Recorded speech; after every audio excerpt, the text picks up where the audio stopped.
Homegrown Warrior Farmer, back with another one. And on today's video, we're going to be taking a look at these pre-flowers that are coming up on my new plants and why I trim these off. Now, these pepper plants, a lot of times as they're growing, they can sprout these early pod flowers, and a lot of people leave them on, and they don't really understand how it affects the growth and how the plant grows because of it. Now, here's the thing, especially earlier on in the growth, when it's still a sprout and it's just getting into its first set of pods here, the plant's going to slow down and it's going to start focusing on pod production instead of vegetative growth, which is not necessarily something you want early in the season. I mean, I know a lot of you guys are in a rush to get your first pods and have something edible come off the plant that you paid for, but patience is absolutely paramount when you're dealing with pepper plants.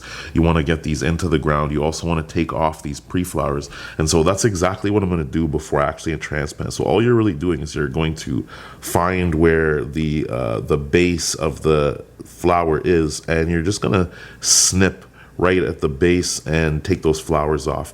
Now, you don't want to chop off any branches like here that are coming out. You don't want to chop this. Be careful, because those are going to end up being new shoots and new branches. But anything that's hanging down that has a flower, or anything that's coming off it, or if there's already a flower to begin with, you want to get rid of the stuff, because those are what's going to end up getting pollinated by the bees, and your plant's not going to grow because it's going to be focusing on pod production. So that's my advice for all of you guys that are basically starting off your plants for the year and getting them just into the ground. Take off your pre-flowers, trim up your plants, or trim off the pre-flowers and leave the new shoots, and direct your plant growth. And yeah, that's my advice for getting a good start on your plants and getting them to grow very fast as well.